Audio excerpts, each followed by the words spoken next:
Dear Patriots, please subscribe to our patriotic channel. Like and share this video so your friends can see it. Thank you. Just a huge announcement about Robert Mueller investigation. Civil liberties attorney Alan Dershowitz just spoke out to say that he is worried about the criminalization of political differences in today's discourse and that he doesn't think special counsels are the right way to approach criminal justice. Dershowitz sat down with CBS this past week to talk about special counsel Robert Mueller's investigation into whether the Trump campaign colluded with the Russians to affect the outcome of the 2016 election. "I think the investigation should end and I think the Congress should appoint a special nonpartisan commission," said Dershowitz, adding that he thinks a congressional committee would be too partisan. "That's the way it's done in other Western democracies," he continued. "They don't appoint a special counsel and tell them to get that guy. That's what they did in the Soviet Union. Lavrentiy Beria, the head of the KGB, said to Stalin, 'Show me the man, and I'll find you the crime.' That's what special counsel does." Dershowitz clarified that he was not making a direct correlation between the United States and the former Soviet Union. "I'm not comparing obviously the Soviet Union and the United States. We have structural protections in our Bill of Rights, but it's going down the wrong direction. The issue of criminalization, of political differences, has not been subject to rational discourse," said Dershowitz. "Democrats hate when they politicize and criminalize political differences against Democrats. When they did it with Bill Clinton. Republicans hate when they do it against their people. President Trump.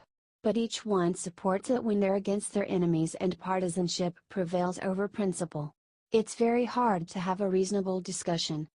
He added that citizens should fear the direction of this investigation for their own sake and that today criminalization of political differences appears, now, to only affect presidents and political leaders. Tomorrow it can affect you and me. If you give the prosecutor the ability to stretch the criminal law to fit a target, it's very dangerous, he said. When you appoint a special counsel, you give them targets and you say, "You better get that guy or the people around him. And we're going to give you tens of millions of dollars. And if you come up empty-handed, you're a failure." What do you think about this? Let us know your thoughts in the comments section. Dear Patriots, please subscribe to our patriotic channel. Like and share this video so your friends can see it. Thank you. Top Democrat arrested, hauled off Capitol Hill in handcuffs. Democrats were rocked by yet another arrest recently, and one of their top lawmakers ended up being hauled off Capitol Hill in handcuffs. The Blaze reported that Arizona State Representative Isla Blanc, a former illegal alien, was arrested in Washington, D.C., during a protest against the potential expiration of DACA. She has long been an immigration activist and has been open about her history of being an illegal alien. "I'm not embarrassed about the fact that I was undocumented. I frankly got tired of people in this state, in particular, Republicans, telling my story, calling me a criminal, demonizing who we are and what we represent," she once said. Blanc was one of 87 protesters who were arrested at the rally, with 68 of them being taken into custody for crowding, obstructing or incommoding on the National Mall. Another 28 of them were hit with a resisting arrest charge as well. "I've been undocumented, I know the fear and anxiety the Dreamers feel," she said in a statement afterwards. "I'm also an elected official, so I know what it means to reach the American dream, which is all they want. I have a moral obligation to fight for them." Blanc came to the United States when she was 7 years old from Guadalajara, Mexico with her family on temporary visas. She became a citizen in 1986 through Ronald Reagan's Immigration Reform and Control Act at the age of 16, and she has often expressed shock that a Republican passed the legislation responsible for her citizenship. "It's so frustrating," Blanc said.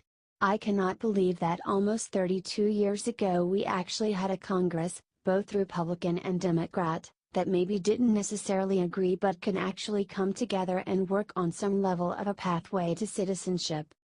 Like many Democrat leaders, this woman clearly thinks she is above the law. Share this story if you think Isla Blanc deserved to be arrested. Dear Patriots, please subscribe to our patriotic channel. Like and share this video so your friends can see it. Thank you. Barron Trump attacked. Liberals are quick to point out that they are a supposed group of tolerant and loving people, however when it comes to the Trump family they are always the first to attack.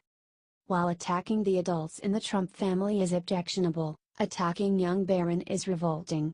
Barron has been called autistic, a future homeschool shooter, a special needs child, and made fun of his clothing, all in an attempt to hurt Donald Trump. The liberals cry free speech and continued to pick on this young 11-year-old boy. Their latest attack came while Donald and Melania Trump were attending UN meetings. During President Trump's speech to the United Nations, he was confident and direct, which had conservatives hopeful for the future of this country. We finally have a president that says what he means, and means what he says. Mainstream media twisted Trump's confidence and called it egotistic and braggadocious, then attacked Barron to try to make Donald feel vulnerable.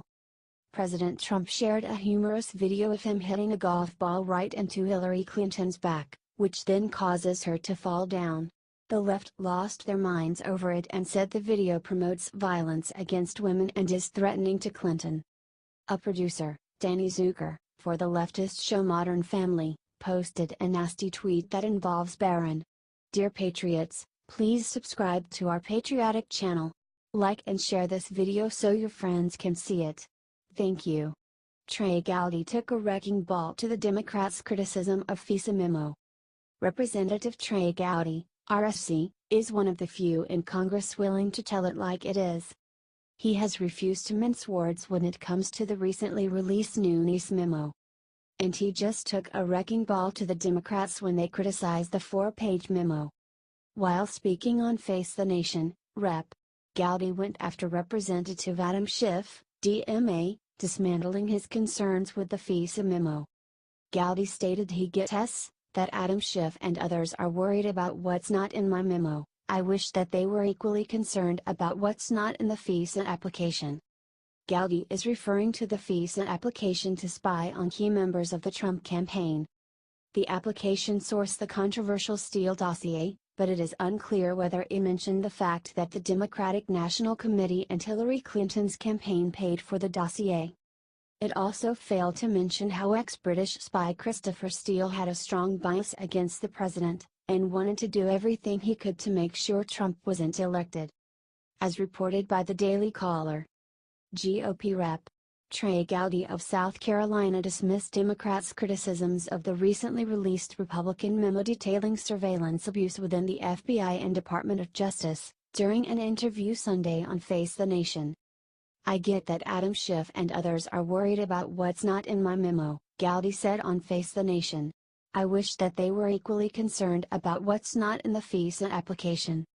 Gowdy, WHO recently announced he will forego another term in favor of entering the private sector, downplayed the concerns of the FBI and Democratic lawmakers, namely that the memo, compiled by House Permanent Select Committee on Intelligence Chairman Rep.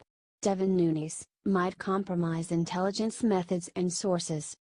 But IT's both the Steele dossier, and WHO paid for IT, and whether or not it was vetted, but IT's also what was not in IT.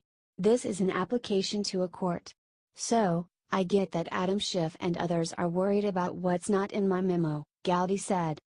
I wish that they were equally concerned about what's not in the FISA application, which is a lot of really important information about the source, and its subsources, and the fact that he was hired by the DNC and the Clinton campaign, and the fact that he was biased against President Trump.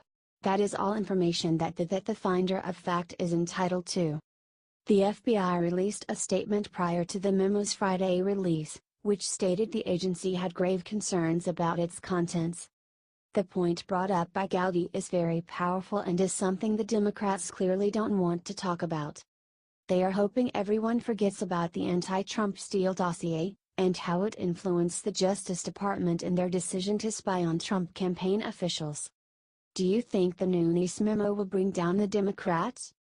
Let us know your thoughts in the comments section below.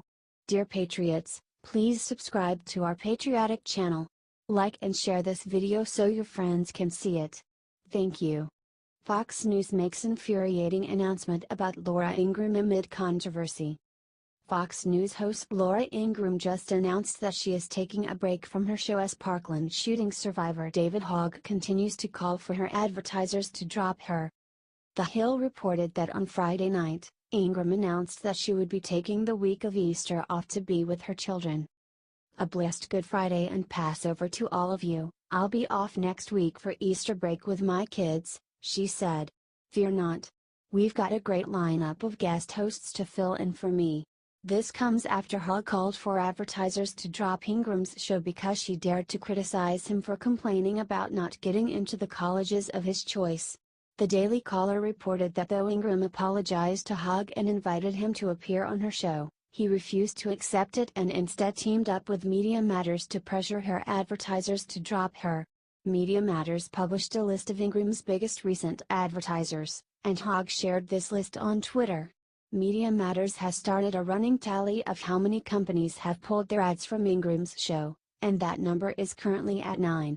Media Matters, which is backed by George Soros, has been at war with Fox News since 2009, and Carusoni openly admits that his organization's goal is to make Fox News brand toxic to advertisers.